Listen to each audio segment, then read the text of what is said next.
What's going on, y'all? We are back this week with a fun video to a sort. This is something that I've never done on my channel before. Um I kind of went into this week knowing that I wanted to do a first full round mock. Um we just had the combine finish up, and there's a lot of moving pieces when the thing like a combine happens. The combine, Senior Bowl, which is already passed, and then pro days and free agency. Those are like the kind of four big things that depend on um, what happens in the NFL draft for the most part.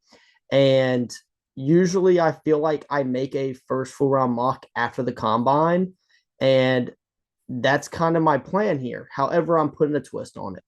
Um, when I make these videos, I am somewhat of a perfectionist. Um, I sit down and I record and then I watch my video back. I like to make videos that I would watch myself. Um, Even though I am just doing this all for fun. I think that's been my like bio on YouTube. I think that's on there. It says just doing this for fun. That's been the whole point of this whole time. Um, just to be able to be blessed to be able to come down, sit down and just make a video like this for 30 to 40 minutes and talk about football, which is something that I'm passionate about and something that I love.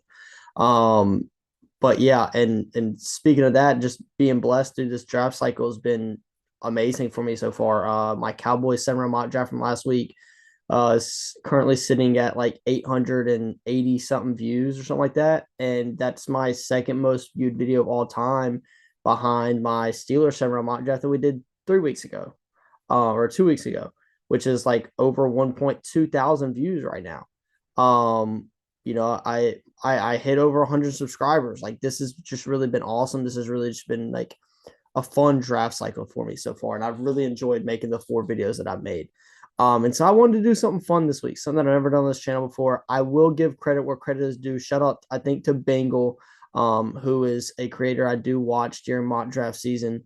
I think he did this last year where you spin a wheel, and that's how you that's how you make the pick. So we do have our wheel over here that I will explain a little bit here. So we've got like 9 options. We've got small reach, defense, consensus, BPA, best player available, trade down, offense, your choice or my choice, big reach, and then trade up. So that is the 9 options that we have here today, for this spin the wheel, like kind of chaos mock draft that we've got going. Consensus, I am over here on, if you have been around the channel for a long time, you remember NFL mock draft database. This was the database that I used, I think, in 2023, the whole year, and into 2024, if I'm not mistaken, before I got PFF. So this is a consensus mock draft. It pulls from all different places, and we are going off of the past month. So pretty much what the deal is there is, if we land on consensus and that player is on the board for the teams. And for example, if we were at number 4 and Will Campbell is still on the board at number 4, um, we would take Will Campbell for the Patriots, just for example. And then everything else is pretty self-explanatory. Offense, defense, would just pick a player from that side of the ball. My choice, I would just pick whoever's left on the board. BPA, that is going to be kind of subject to notion there. I'm not necessarily going to pick BPA based off PFF's big board. Kind of more BPA for me, probably at a position of need, um, which is almost like your choice. But with my choice, there would be some times where I go a different player than somebody else, technically BPA wise. Consensus, like I said, small reach is maybe somebody that would consider, like, for example, if somebody want to take an offensive tackle at like 10, like if the Bears want to take an offensive tackle and Kelvin Banks is there and Josh Simmons is there, maybe they take Josh Simmons instead of Kelvin Banks. And then big reach is same scenario, but you take, I don't know, in my opinion, Armand Mimbu is a big reach there, but I know maybe not for other people. Maybe we take Josh Connerly or Ariante Ursare, and then trade up, trade down. Obviously, same thing. I just realized trade down though. I don't know how I would be able to do that. Um, so trade. I'm just gonna. I am going to just say trade up, trade down. It's just gonna be trade. How about that? So let's get it started. We're on the board at number one, or on the clock, I guess, at number one with the Tennessee Titans. We're gonna spin the wheel. We are gonna mute it as well. And our first pick is gonna be a defensive player, which I do think is interesting because this was going to be my pick if we did do a first 4 round mock. And it's going to be Abdul Carter at number one to the Tennessee Titans, the edge rusher out of Penn State. I've said it before. I'll say it again. My number one player in this draft class. Um, I did say in a conversation on the phone on the phone the other day with one of my buddies that I'm leaning more and more towards Abdul Carter going number one to the Titans. The problem is that I do think that the Giants are about the only team that'd be interested in trading up to one as of right now, at least, to pick a quarterback. With that being Cam Ward. I'm not necessarily believing the hype on the Cleveland Browns taking a quarterback at 2. So I do think that the Giants can sit at 3 and get a quarterback.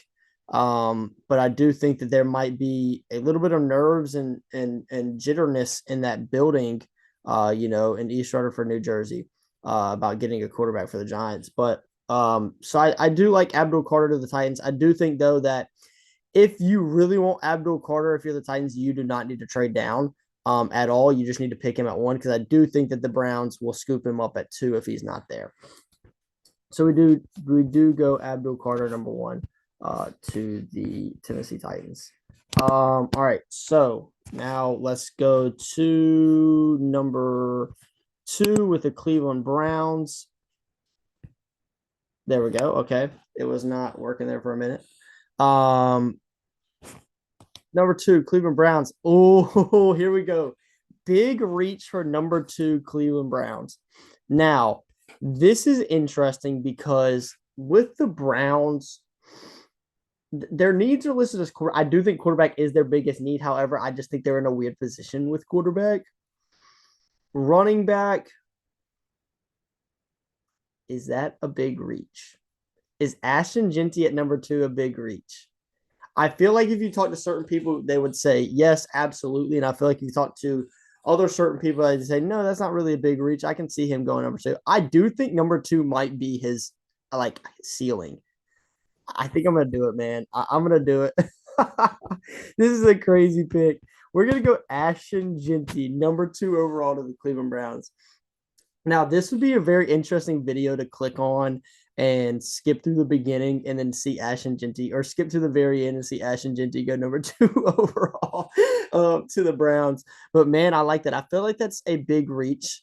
I don't feel like that's a small reach. If that would went like small reach, I probably would have said I don't know, Will Campbell maybe. Um, maybe an edge rusher. No, I feel like an edge rusher would even be a big reach then as well. But yeah, Ashton Jeanty, number 2 overall to the Browns. That's kind of like the thing right now with them is Nick Chubb's probably not, coming back. I just think that he's one of those guys that I feel like he needs a reset. He just needs to go somewhere new. Just injury ridden. I mean, when healthy before that bad leg injury against the Steelers in 2023, Nick Chubb, when healthy, was probably a top 7, 8-ish running back in the league. But he is now a free agent. Jerome Ford is serviceable, but Jerome Ford hasn't impressed me. So number 3 with the New York Giants. Let's see where we're going here. I would like to see maybe a trade here. That would be interesting to see who would come up. And looks like we're going to get BPA. Now, BPA, I do think would be Travis Hunter technically. Just overall prospect, probably Will Campbell, Travis Hunter, Ted McMillan.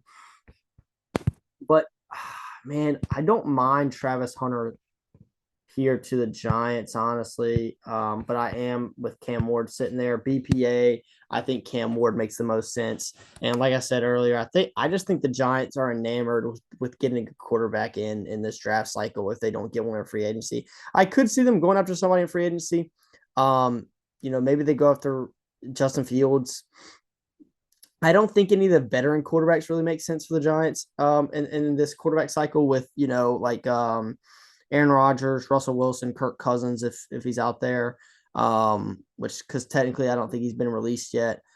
Uh, Matthew Stafford's off the block. Now they were very. I did see reports that the Giants were very hardly pushing for Matthew Stafford. I think Jameis Winston could make some sense for them. Obviously, they're not bringing back Daniel Jones. I think Sam Darnold's probably going to stay in Minnesota. So I do think that makes sense for them at 3 to take Cam Ward. Number 4 for the New England Patriots. Let's see where we're going to go here. Now, what is interesting with offense, defense, and Travis Hunter still being on the board, I think that he could classify as both. However, we don't get that. We do get small reach. Um, I don't necessarily think it's crazy to say that Ted McMillan or Will Campbell is a small reach here. Um, if Ashton Genty was still on the board, that'd be an interesting small reach. I do think I'm just gonna go Will Campbell. I feel like that's really probably honestly consensus. But small reach, Will Campbell to the Patriots. I feel like if you're a Patriots fan and that's a small reach for you, I feel like you're still ecstatic about that. So we are going to take Will Campbell at 4. I think that just makes a lot of sense for them. I think in a regular mock draft, that makes a lot of sense for them as well. Whether you want to play him at guard or tackle, just be able to protect Drake May, who looked really good last year. With not a great line, not a lot of weapons. I do think that they do need to bring in some weapons for him as well, but I think that makes a lot of sense for the Patriots at 4. To take Will Campbell, kind of like a blue chip offensive line prospect out of LSU, whether you want to play him at tackle or guard. And sorry, real quick disclaimer. Sorry that I keep on yawning. It is 11:05 p.m. I am tired. I do have to get up for work in the morning, but this is the only time I could record today. So we're recording here, late night record to get this video out tomorrow to stay consistent. Offense is the pick. Offense is what the wheel lands on for the Jacksonville Jaguars. And I think with Will Campbell off the board, I think this is pretty obvious. If Will Campbell is still here, definitely taking Will Campbell. But defense, Mason Graham, maybe Will Johnson, Jahdae Barron would be the moves here, or Travis Hunter. Oh, I forgot. I can take Travis Hunter. I'm going to take Travis Hunter to the Jaguars. I did have this conversation the other day. Same buddy I mentioned something about earlier with, or something, or I guess I mentioned something earlier, having a conversation about him with, I don't remember what that was, but we also had a conversation about Travis Hunter and who, where does he go? Where does he fit at? And I did say Jacksonville was the best fit for him, in my opinion. So I really like that pick a lot for the Jacksonville Jaguars, getting Travis Hunter at number 5. We now have the Oakland Raiders on the board. Now, this is a spot that I've been looking at, when messing around with the mock draft simulator during the week. This is a spot that I've been messing around with trading out of, trading back, and then maybe getting Shedaur Sanders later on. Because I don't really necessarily think that there's a whole lot of teams that would, threaten taking him. Maybe the Jets after you, but really after that, who's taking him? Really nobody, in my opinion. So it is a your choice pick here. If I'm the Raiders and Ted McMillan is still sitting on the board and Mason Graham is still sitting on the board, I think you got to definitely consider both of those guys. But I am going to go Ted McMillan for the time being, just because he's still on the board. I do like him a lot. I like him a lot to really, honestly, I think Ted McMillan can fit any of the teams in the top 9, in my opinion. So I do think that he is a good fit there in Las Vegas at 6. They pair him up with Brock Bowers, Jacoby Myers. I think they're going to go out and get them a free agent running back and, whoever the quarterback is. And we have our first trade. We have our first trade of the draft. The New York Jets are trading out of number 7.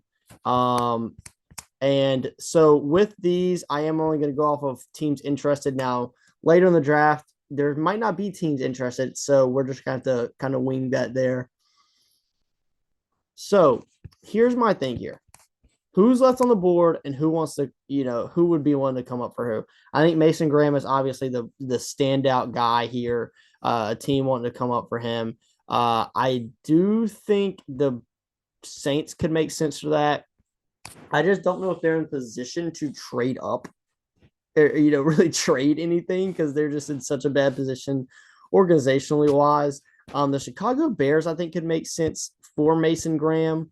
But I do think if they were to trade up here, I think it would be for maybe an edge rusher, you know, secure who they want. Maybe that's James Pierce. Maybe that's Shamar Stewart, who had a good combine, going to draft stock more and more. But I do think I'm going to be the Chicago Bears here. I think they make more sense. I think they could offer more than the Saints as well.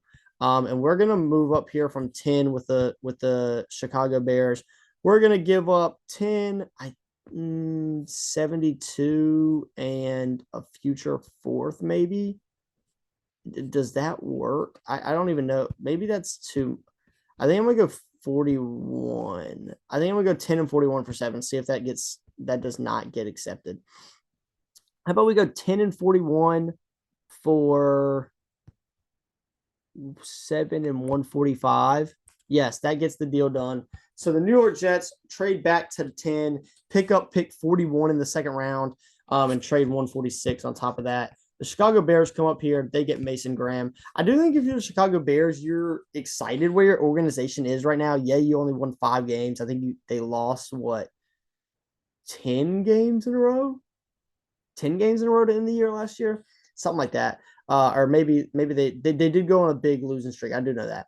But I think you're excited where your organization is right now. I think you've got a lot of nice little pivotal pieces in place right now to be successful. You just hired Ben Johnson. I think you have the assets to be able to trade up and get somebody like Mason Graham if he's still left on the board there at 7.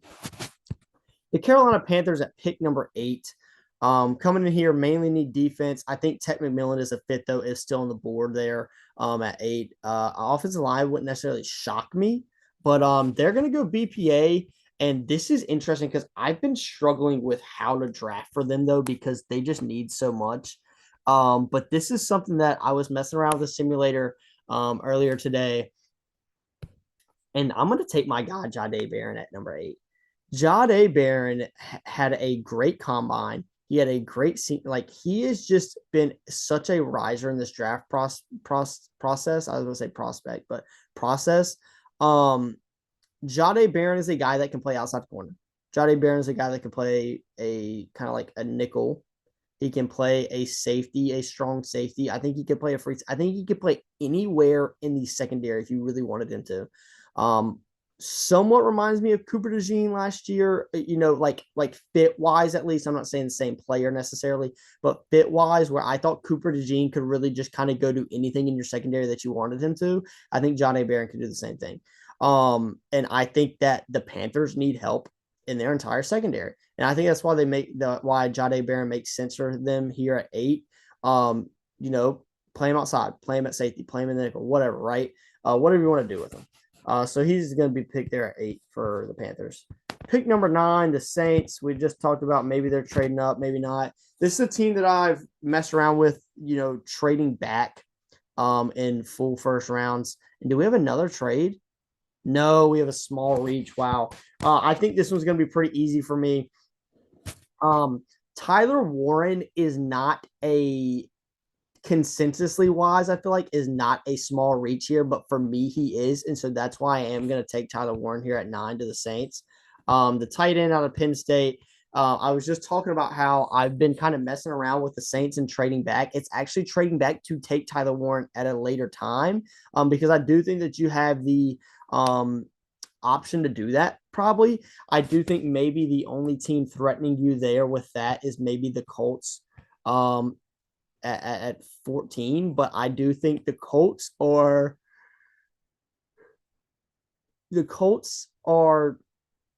I don't want to spoil stuff for potential later videos that could come up, but the Colts are a team that I think really needs a safety. And Chris Ballard has always drafted off of athleticism, I feel like. And Nick Eamon just had a really, really, really, really good combine, like probably one of the biggest winners at the whole entire combine. And I've been messing around with the Colts trading back and taking him. So, yeah. and that might have just spoiled the future Colts pick if we end up getting to take a defensive player from them. Um, but yeah, Tyler Warren at 9. I feel like that's probably not a small reach to some people, but to me, it kind of is. Just because I'm not as high on Tyler Warren as most. I've never been as high on tight ends as most people, in my opinion. Honestly, I wasn't as high on Brock Bowers last year. It's just a positional value thing for me. That's the only reason why. It's not that I don't think these guys aren't good players, but that's the only reason why I say that. I do see maybe an edge player being a small reach there, maybe a James Pierce, maybe a Shamar Stewart. With the now Jets at 10, not Bears, I don't say Bears. We are taking an offensive player. This is interesting because really the only offensive player that the Jets can need at position of need really right now is a quarterback. I think I'm gonna do it. I'm gonna do it. Hey man, this is what the wheel is for. This is what the wheel was made for. Shedaur Sanders at number 10 to the New York Jets. This pick is so shocking to the simulator that it is not even registering the pick, which kind of sucks because I hope I don't. Oh, okay. Woo, I was gonna say I hope I don't have to refresh that. All right, Shedaur Sanders, the pick at number 10 of the New York Jets. Um, Wow, man, how interesting would that be? The Jets now are a team. When I was referring to the Giants earlier, talking about quarterbacks, I think the Jets are a team that could benefit from getting a veteran quarterback in the market. Now, the Aaron Rodgers experience obviously didn't work out. Maybe it's Kirk Cousins. Maybe it's Russell Wilson. I don't really necessarily see the need for them to go get a Justin Fields. But I do think that, maybe they go get, or maybe a Sam Darnold, maybe not. An interesting quarterback on the free agent market right now is Daniel Jones. I do want to see where he ends up going. But anyways, yeah, Shedaur Sanders at 10 to the Jets. Wow. Okay. 11, the San Francisco 49ers, who, if I haven't mentioned this yet, just traded Deebo Samuel to the Washington Commanders for a 5th-round pick. Good trade for the 49ers? Yeah, I think so. Good trade for the Commanders? Yeah, I also think so. Now, the 49ers, we are picking a defensive player, and they really don't need defense that much. IDL, I do think could be a need. I think that's in play.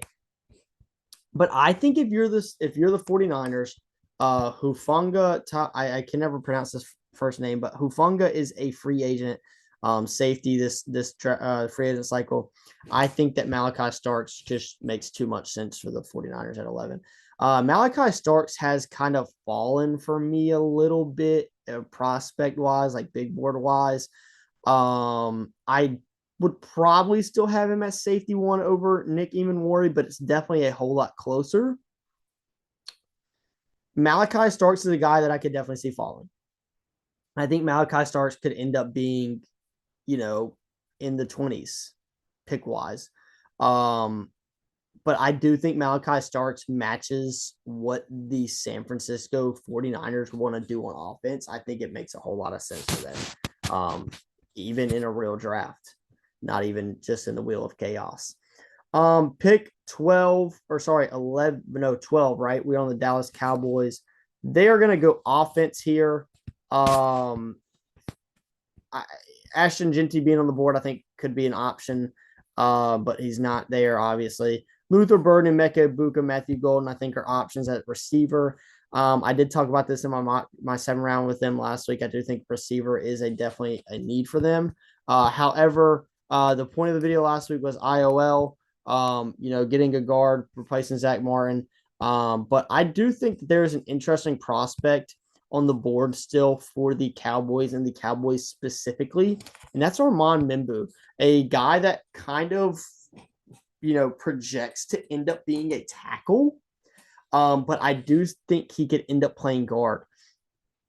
Maybe you take Armand Mimbu and he is who plays left tackle for you. If you don't want to roll out Tyler Guyton next year, which I don't think necessarily is the smartest idea, to take the guy in the first round and then be like, oh, we messed up. And after 1 year, I don't think that's necessarily the greatest option. I think you do need to play him. But I think Armand Membu could make sense to the Cowboys there at 12 due to the potential being able to play guard and or tackle. At 13, the Miami Dolphins. Let's see where the wheel wants us to go. Now, we haven't seen a consensus yet, have we? I don't think we've seen a consensus. I think we've seen everything else, though. This is a small reach for the Dolphins. I think a small reach for them would not be Josh Simmons. I feel like Josh Simmons and Kelvin Banks are kind of like the two guys mocked to them the most. Let's see, because we're talking about consensus. What is consensus on mock draft databases? Malachi Starks. Wow. Okay. A small reach. You know what? I'm going to do it. A small reach. No, I feel like that might be a big reach. I was going to take Nick Eamon because they do need a safety. You take him before the Colts. But I feel like that's a big reach for most people. For me, it's not necessarily a small reach right now. Oh, man, this is a tough pick. I think I'm going to go IDL. I think this could be considered a small reach. I do have Walter Nolan consensusly probably about right here, 16 to the Cardinals. So I feel like within like 3-ish picks, I feel like they could classify as a small reach. The Miami Dolphins take Walter Nolan to IDL out of Mississippi. Former, I think, number 1 recruit in the nation out of high school, if I'm not mistaken. Originally at Texas A&M, transfers to Ole Miss. And here we go. Let's have some fun. Big reach for the Indianapolis Colts at 14. And hey, man, I just said it might be a big reach for some people. It might not be a big reach for some people anymore after his performance at the Combine. I'm going to take Nick Eamon, the safety out of South Carolina. Shout out my buddy Riley. I mentioned him about Emory Jones a few videos ago, which he was not happy about, actually. He was like, man, I'm going to be remembered as the Emory Jones guy from now on your channel. But Nick Eamon, he was all over Nick Eamon early in the draft process, told me about him. I did watch him a little bit. Wasn't as enamored as he was. However, I did like him. He was my safety 3. I've been kind of like on PFS board, Malachi Starks, Xavier Watts, Nick Eamon, RJ Mickens being my number 4. But I think actually, no, what's his name from Ohio State's my number 4, actually. Ransom. Yeah, Ransom's my 4, and RJ Mickens is my 5, who they dropped bad. I know he did test bad. That was my OG like original big board for safeties, like probably from like 2 months ago though. So take that with a grain of salt. That is not my official big board. Probably would not be the case right now. But Nick Eamon, great combine, just tests well, stands out on film. And like I said earlier, great RAS relative athletic score over on Twitter from what's that guy's name? Now I got to shout him out. I feel bad for not shouting him out since I just mentioned his Twitter. Oh my gosh, Platt.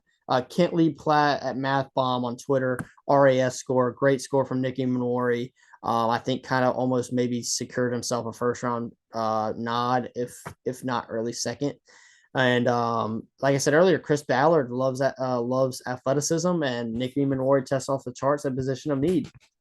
15, the Atlanta Falcons. I would love to get them a pass rusher, especially for my buddy Jacob, who is a Falcons fan and who just wants a pass rusher no matter what. And he's going to get him one. And he's going to have his pick of litter at the edge position. No edge players taken yet, if I'm not mistaken, obviously, besides Abdul Carter. Yeah, we haven't taken an edge player since Abdul Carter at number 1 overall. And I'm going to take my edge 2 currently. That is James Pierce Jr. out of Tennessee. I think that would be a home run hit for the Atlanta Falcons at 15. Need a pass rusher bad. I've mentioned it before. Let's go get you one. James Pierce Jr. at 15 out of Tennessee. At 16 for the Cardinals, I mentioned it a few minutes ago. Kind of consensus with, let's have some fun, man. Trade up. Kind of consensus been with Walter Nolan right here at 16. He is off the board, but we're trading out anyways. 2 teams interested are the Green Bay Packers, Minnesota Vikings. I do think Luther Burden's probably the best player on the board here. Maybe Mike Green, Will Johnson's left on the board.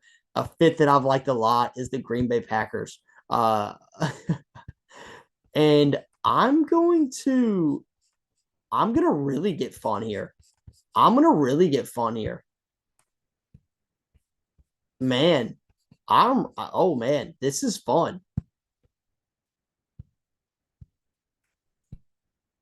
Wow, this is really fun. The Green Bay Packers did come out earlier this week and say that Jair Alexander, um, I think got permission to start seeking a trade. Maybe it was something like that along those lines. That Jair Alexander more than likely might get traded this offseason.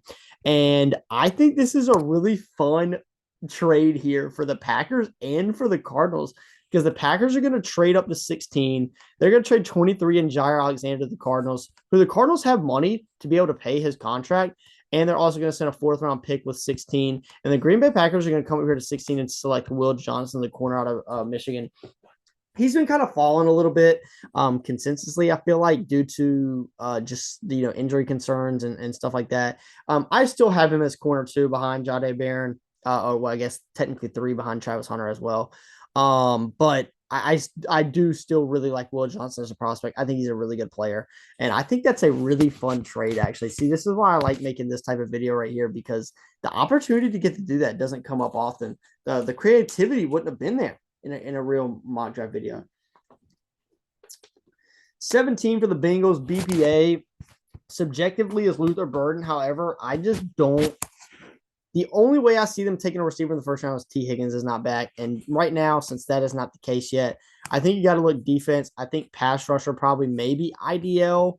Walter Nolan off the board, though. I think you pivot to an edge rusher there. And I think Mike Green still being there makes a lot of sense for the Bengals at 17.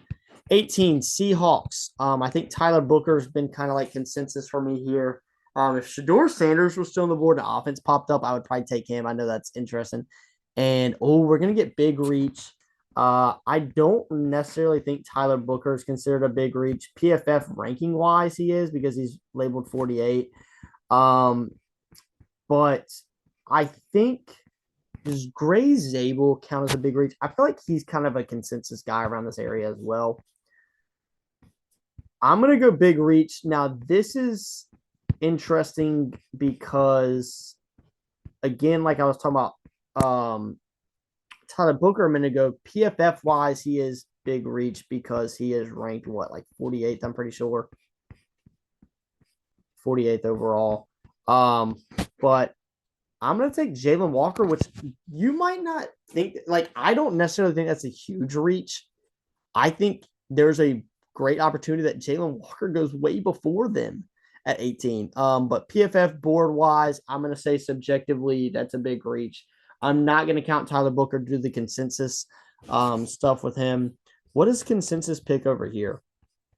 It is Tyler Booker. So there's that. Where's Jalen Walker at consensusly on this list? 8 to the Panthers. See, now I do like that pick a lot. But yeah, we're going to take Jalen Walker at 18 to the Seahawks. Again, if you don't think it's a big reach, I understand. I don't really necessarily think it is, but we had to get creative there some way. So that's going to be the creativeness there because he is ranked 27th. And so that's about a 9 ranking differential. Consensus, our first consensus. Let's go. And this is for the 19th overall pick with the Tampa Bay Buccaneers. Their consensus guy is, Shahad Campbell. So we got back-to-back linebackers, and now Jalen Walker you might classify as an edge rusher. And I do think that's why Jalen Walker could fit for the Seahawks because he could play edge or linebacker, which they kind of need a little bit of both. I'd probably look at playing him more linebacker. But, yeah, man, Shahad Campbell, I'm pretty sure tested really well at the combine. I didn't really look at linebackers that much. But, man, the middle linebacker at Alabama, great year for him this year. Really just a guy that is solid all around. I mean, you see here, decent pass rusher when rushing the passer, only 99 snaps on that out of his 781 defensive snaps. But, man, run defense solid, coverage grade solid, doesn't miss a lot of tackles. Really only had, about 3 bad games this year, that Oklahoma game, that South Carolina game, and the Vandy game. But, man, Shahad Campbell, Jalen Walker, back-to-back linebackers at 18 and 19. I like it. 20 for the Broncos. I'd say consensusly with me here, I'm usually going Luther Burden because he's still on the board. Emeka Buka Burden is not. Maybe Colson Loveland. And we are consensus again, 2 back to back, and it's Colson Loveland. Wow. NFL mock draft database has Colson Loveland as the consensus pick for the Broncos at 20. I don't mind it though. I think I might have discussed it on the channel before. And if I haven't, I'll talk about it right now. I think he makes a lot of sense for this team due to the fact that he is kind of more of a route running, athletic tight end that is going to line up off of the line more than on the line. And I think that makes a lot of sense in Sean Payton's system, man. I really do. I really think it does. So I think it's a great pick for the Broncos at 20. I do think Luther Burden's probably the better player for them, but man, Colson Loveland. And my Pittsburgh Steelers, we're at 21. We're going small reach. Small reach. Burden wouldn't be considered small reach because that's like a steal at that point. I feel like, and Meko Buka also I feel like is not a small reach. Man, Kelvin Banks is interesting here. I don't think he makes sense for us though. I'm gonna say small reach is gonna be considered. I feel like Matthew Golden may be considered a small reach. I feel like Omarion Hampton may be considered a small reach as well. But I think small reach classifies as Derek Harmon. No, I can't take Derek Harmon. I'm going to go with Marion Hampton. Oh, man, that's ugly. I do not want to take a running back in the first round unless it's Ashton Genty. But, man, Marion Hampton, have a combine, man. I mean, he had a great combine. I think he, like Nick Eamon-Wari, I think that they might have both punched tickets into the first round come draft night, if not early second. Marion Hampton at 21 of the Steelers replaces Najee Harris in there with Jalen Warren. A Walmart, not a Walmart version, but a diet version of Jahmyr Gibbs, David Montgomery maybe there. Kind of like the bruiser back with Omarion Hampton, and then like the speedy back with Jalen Warren. We're on the clock now at 22 of the Chargers, and we're trading again. I think a team would want to come up and get Luther Burden here 100%. Vikings doesn't make sense to me for that, but I think the Houston Texans do. The Chargers only moving back 3 spots, so not losing a whole lot. I think 25 and 89 would probably get the deal done. And it does. And the Houston Texans are going to come up here and select Luther Burden, the third, the wide receiver out of Missouri. Add him into the room with Stephon Diggs, Tank Dell, and Nico Collins. That boy CJ Stroud's got some weapons now. All right, the Arizona Cardinals. What are we doing at 23 with the Arizona Cardinals? We just traded back, traded a 4th rounder, traded back, got this pick, got Jair Alexander, and we're taking a small reach here. I think IDL and offensive line makes a lot of sense for them. And small reach, hey, man, it's got to be Gray Zabel out of North Dakota State. Man, so this is really fun, though, because, like we got Josh Simmons and Meko Buka, Kelvin Banks, Michael Williams, Shamar Stewart, like all these guys that are really good still on the board, and we don't have a lot of picks left. But Gray Zabel, I think, would be considered a small reach there at 23. I do like him at 25 to the Houston Texans. I think that makes a lot of sense for them. But, man, Gray Zabel, the tackle out of North Dakota State, I do think he classifies and profiles more as a guard. But, man, I think you can play him at both. But I do think the Cardinals would benefit more from having him at guard, probably if that was to be the pick at now 23 instead of 16. 24, we've got the Minnesota Vikings, my buddy Cruz's favorite team. We did a 7-round mock draft on them last year, and they are also trading.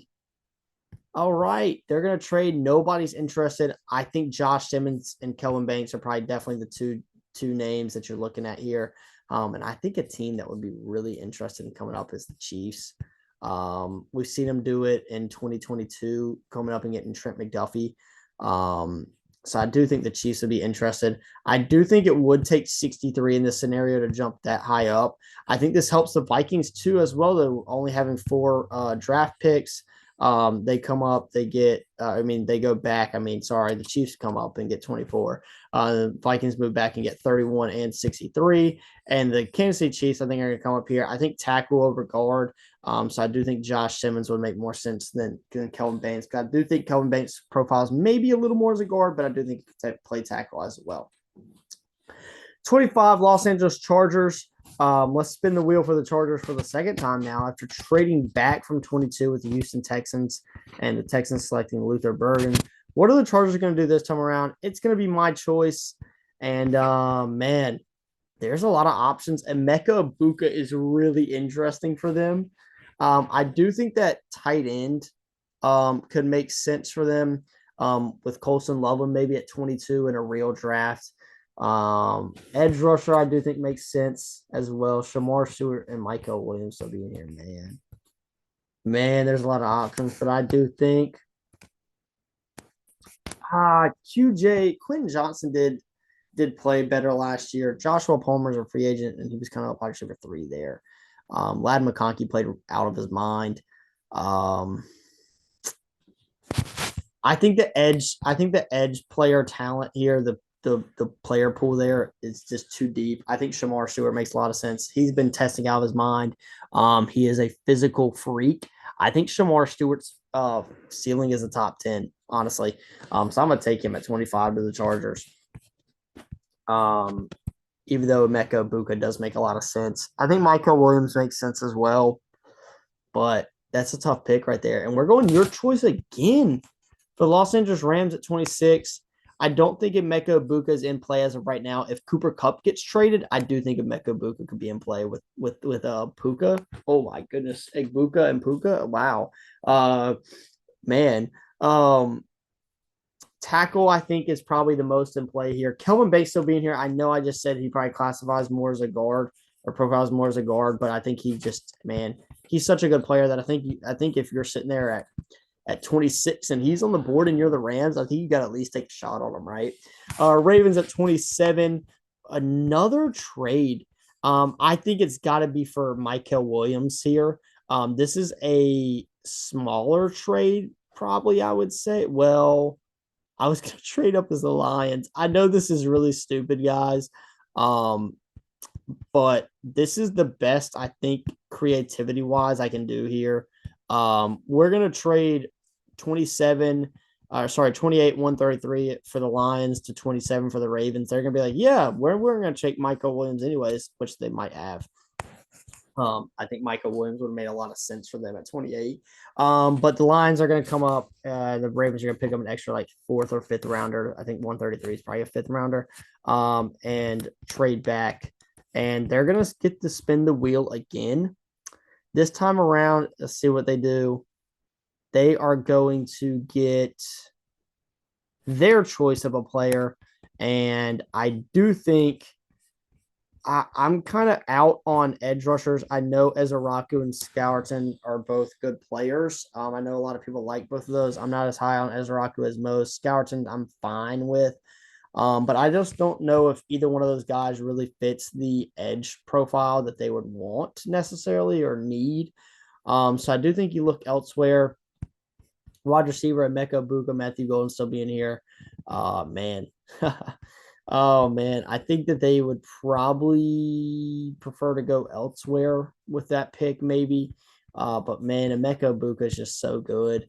He's just so good. I don't want to do it because it's the Ravens and the Steelers would have to guard Emeka Buka and Zay Flowers for at least 3 to 4 years, and Lamar throwing them the football. But man, that makes a lot of sense for them. Emeka Buka, Zay Flowers.